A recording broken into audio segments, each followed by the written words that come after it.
Hello students, this is Preeti. Welcome to Skyland Education, the Education Hub. Students, इस video में हम array function का use करके one dimensional numpy arrays को create करना सीखेंगे। तो चलिए वीडियो स्टार्ट करते हैं। एरे फंक्शन numpy लाइब्रेरी का एक बिल्ट इन फंक्शन है जिसका यूज़ करके हम इजीली एरे क्रिएट कर सकते हैं। चलिए इसका सिंटैक्स देख लेते हैं स्टूडेंट्स। यहाँ पे मैंने सबसे पहले लिखा हुआ है numpy। ये वो नेम है जिसका यूज करके हम numpy को लोड करेंगे। अभी हमने पिछले एग्जांपल में देखा था स्टूडेंट्स, हमने लिखा था import numpy as np। तो जो हमने यहाँ पे लोड करने के लिए numpy लाइब्रेरी को लोड करने के लिए हमने नेम दिया था np, तो वही नेम आपको यहाँ पे देना है। देन हमने लिखा हुआ है array, ये हमारे फंक्शन का नेम है। देन यहाँ पे एज आर्ग्यूमेंट हमने लिखा हुआ है array कन्वर्टेबल ऑब्जेक्ट। यहाँ पे आप कोई भी ऑब्जेक्ट दे सकते हैं like list, tuple, dictionary, string etcetera. Then यहाँ पे सेकेंड आर्ग्यूमेंट है डी टाइप। यहाँ पे आपके एरे का डेटा टाइप स्पेसिफाई करना है। इसका एग्जांपल देख लेते हैं। यहाँ पे मैंने लिखा हुआ है NAR1 equal NP dot array और यहाँ पे आर्ग्यूमेंट में हमने 3 एलिमेंट्स दिए हुए हैं 2, 5.2 एंड 1.0। चलिए इस एग्जाम्पल को हम समझ लेते हैं। यहाँ पे सबसे पहले हमने दिया हुआ है NAR1, ये हमारे एरे का नेम होगा, या हम कह सकते हैं कि ये ND एरे का ऑब्जेक्ट होगा और ये नेम आपके ऊपर डिपेंड करता है स्टूडेंट्स, आप ये नेम कुछ भी दे सकते हैं। इस एरे में यानी जो हमने ये एरे क्रिएट किया हुआ है NAR1, इसमें 3 एलिमेंट्स होंगे 2, 5.2 एंड 1.0। और स्टूडेंट्स यहाँ पे हमने इसका डेटा टाइप स्पेसिफाई नहीं किया हुआ है। अगर हम इसका डेटा टाइप स्पेसिफाई नहीं करते हैं तो ये ऑटोमेटिकली कन्वर्ट हो जाएगा। अब क्योंकि यहाँ पे स्टूडेंट्स 2 एलिमेंट्स हमारे फ्लोट टाइप के हैं, तो जो हमारा ये 2 है ये भी इजीली कन्वर्टेबल है फ्लोट टाइप में, तो इसीलिए इसका डेटा टाइप ऑटोमेटिकली फ्लोट हो जाएगा। और अगर हम इसका आइटम साइज निकालते हैं स्टूडेंट्स, तो वो बाय डिफॉल्ट जो इसका डेटा टाइप है उसी के अकॉर्डिंग डिस्प्ले होगा। और अगर हम चाहते हैं कि हम इसका डेटा टाइप खुद स्पेसिफाई करें तो वो भी हम डी टाइप आर्ग्यूमेंट का यूज करके दे सकते हैं। स्टूडेंट्स, अभी हमने जो एरे क्रिएट किया था उसमें हमने डेटा टाइप स्पेसिफाई नहीं किया था। चलिए एक एग्जांपल देख लेते हैं जिसमें हम डेटा टाइप भी स्पेसिफाई करेंगे। यहाँ पे हमने एक लिस्ट क्रिएट की हुई है, लिस्ट 1, और इसमें हमने 4 एलिमेंट्स लिए हुए हैं 1, 2, 3 एंड 4। देन हमने यहाँ पे एक एरे क्रिएट किया हुआ है NAR2 और हमने नेक्स्ट इसके आगे लिखा हुआ है NP डॉट एरे और यहाँ पे हमने आर्ग्यूमेंट में लिखा हुआ है लिस्ट 1। ये यही लिस्ट है स्टूडेंट्स जो भी हमने क्रिएट की है। और देन हमने यहाँ पे लिखा हुआ है सेकेंड आर्ग्यूमेंट जो लिखा हुआ है D type equal to NP dot int 64। तो इस तरीके से डी टाइप आर्ग्यूमेंट का यूज करके हम इसका डेटा टाइप भी स्पेसिफाई कर सकते हैं। स्टूडेंट्स, एरे फंक्शन का यूज करके हम किसी एग्जिस्टिंग लिस्ट या फिर टपल से इजीली एनडी एरे क्रिएट कर सकते हैं। लेकिन स्टूडेंट्स, अगर हम एरे फंक्शन का यूज करके किसी सीक्वेंस यानी डिक्शनरी या फिर स्ट्रिंग से एरे क्रिएट करते हैं तो इसके जो एलिमेंट्स होंगे, जो भी हमारी डिक्शनरी या स्ट्रिंग के एलिमेंट्स होंगे, उनको हम थ्रू इंडेक्सेस एक्सेस नहीं कर पाएंगे। चलिए इनको हम एक एग्जाम्पल के थ्रू समझते हैं।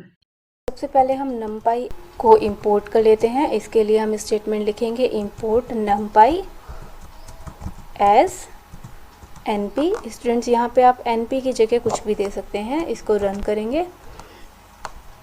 चलिए अब हम एक एरे क्रिएट करने वाले हैं। मैंने लिखा है NAR1 इक्वल NP। ये NP स्टूडेंट्स हमारा यही वाला NP है। देन यहाँ पे हम लिखेंगे अपना एरे फंक्शन और यहाँ पे मैं एक लिस्ट दे रही हूँ। मैंने लिखा है 2, देन मैंने लिखा है 1.5 एंड देन मैंने लिखा है 2.5। अब हम इसको रन कर लेंगे तो ये हमारा एरे क्रिएट हो चुका है और अब हम इसको प्रिंट करा लेते हैं। प्रिंट कराने के लिए हम सिंपली इसको ऐसे ही लिख देंगे और ये हमारा एरे प्रिंट हो चुका है। और स्टूडेंट्स, आप देख सकते हैं कि यहाँ पे जो ये हमारा 2 है ये भी ऑटोमेटिकली फ्लोट में कन्वर्ट हो चुका है। चलिए इसका डेटा टाइप देख लेते हैं NAR1 डॉट डी टाइप। तो आप देख सकते हैं स्टूडेंट्स कि ये जो हमारा 2 था ये भी ऑटोमेटिकली कन्वर्ट हो चुका है फ्लोट टाइप में। और जब हम इस एरे का फ्लोट टाइप निकालेंगे तो फ्लोट 64 आएगा। चलिए अभी हमने यहाँ पे इसका डेटा टाइप स्पेसिफाई नहीं किया हुआ था, अब चलिए हम इसका डेटा टाइप भी स्पेसिफाई करके देखते हैं। अब हम एक सेकंड एरे क्रिएट करते हैं, NAR2 equal NP dot array, और यहाँ पे हम लिस्ट दे रहे हैं 2, 4, 5, 7, और यहाँ पे हम इसका डेटा टाइप देंगे D type equal NP dot float, और अब हम इसको रन करेंगे। तो स्टूडेंट्स आप देख सकते हैं कि यहाँ पे हमारा सेकंड एरे क्रिएट हो चुका है NAR2, और यहाँ पे हमने 2 आर्गुमेंट दिए थे। फर्स्ट आर्गुमेंट में हमने एक लिस्ट दी है और सेकंड आर्गुमेंट में हमने अपना डेटा टाइप स्पेसिफाई किया है। अगर आप इसका डेटा टाइप चेक करते हैं तो वो आपको फ्लोट दिखाएगा। एक और एग्जांपल देखते हैं स्टूडेंट्स, इसमें हम एक लिस्ट क्रिएट कर रहे हैं। मैंने दिया है लिस्ट 1 इक्वल, और यहाँ पे मैं वैल्यूज़ दे रही हूँ लिस्ट में 2, 4, 6 एंड 8। इसको रन कर लेते हैं, हमारी लिस्ट क्रिएट हो चुकी है। अब हम इस लिस्ट का यूज़ करके एरे क्रिएट करेंगे। मैंने दिया है NAR3 इक्वल, और हम यहाँ पे देंगे NP डॉट एरे, और अब यहाँ पे हम स्टूडेंट्स को लिस्ट नहीं देंगे, अब हम अपनी इस एग्जिस्टिंग लिस्ट का नेम देंगे। और यहाँ पे अगर आप चाहें तो इसका डेटा टाइप स्पेसिफाई कर सकते हैं, NP डॉट फ्लोट 32। चलिए इसको रन करते हैं स्टूडेंट्स।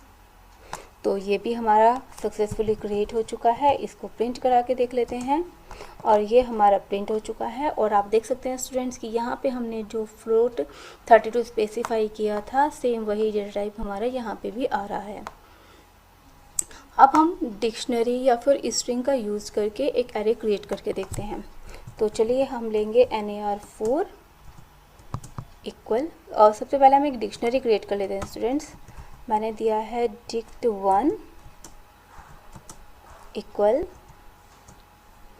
और मैंने दिया है 1 A E I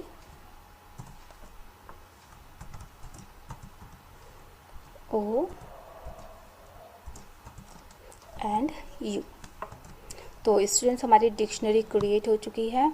अब हम इसका यूज़ करके एक एरे क्रिएट करते हैं NAR4, और मैंने दिया है NP डॉट एरे, और यहाँ पे आर्गुमेंट में हम इस डिक्शनरी का नेम देंगे। तो मैंने दिया है dict1, और स्टूडेंट्स आप देख सकते हैं कि यहाँ पे हमारा एरे क्रिएट हो चुका है। अब हम इसको प्रिंट करा के देखते हैं। तो ये प्रिंट भी हो रहा है। अब चलिए हम इसके किसी एलिमेंट को एक्सेस करके देखते हैं, NAR4, और मैं इसके सेकंड एलिमेंट को एक्सेस करना चाह रही हूँ स्टूडेंट्स। तो आप देख सकते हैं कि यहाँ पे एरर शो हो रही है। अब हम किसी और एरे के एलिमेंट को एक्सेस करके देखते हैं। तो मैंने दिया हुआ है NAR3, और मैंने यहाँ पे दिया है 2। तो स्टूडेंट्स आप देख सकते हैं कि जो यहाँ पे हमारा ये वाला एरे था NAR3, इसका सेकंड इंडेक्स का एलिमेंट था 6, और हमारे सामने 6 डिस्प्ले हो रहा है। लेकिन अगर हम किसी डिक्शनरी का यूज़ करके एरे को क्रिएट करते हैं स्टूडेंट्स, तो हम इंडेक्सेस का यूज़ करके इसके एलिमेंट्स को एक्सेस नहीं कर सकते हैं। एक और हम एरे बनाएंगे students by using the string. तो यहाँ पे मैं एक एरे क्रिएट कर रही हूँ जिसमें मैं स्ट्रिंग दूंगी, और यहाँ पे मैं स्ट्रिंग दे रही हूँ स्टूडेंट्स स्काईलैंड। और आप देख सकते हैं स्टूडेंट्स कि ये एरे भी क्रिएट हो चुका है, और मैं यहाँ पे आपको प्रिंट करा के दिखा देती हूँ। तो ये हमारा एरे यहाँ पे क्रिएट हो चुका है। अब अगर हम इस एरे के किसी एलिमेंट को थ्रू इंडेक्स एक्सेस करना चाहेंगे तो वो पॉसिबल नहीं होगा।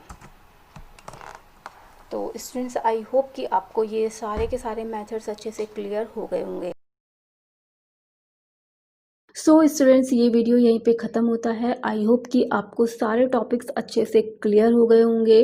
तो मिलते हैं नेक्स्ट वीडियो में नेक्स्ट टॉपिक के साथ। Thank you for watching this video.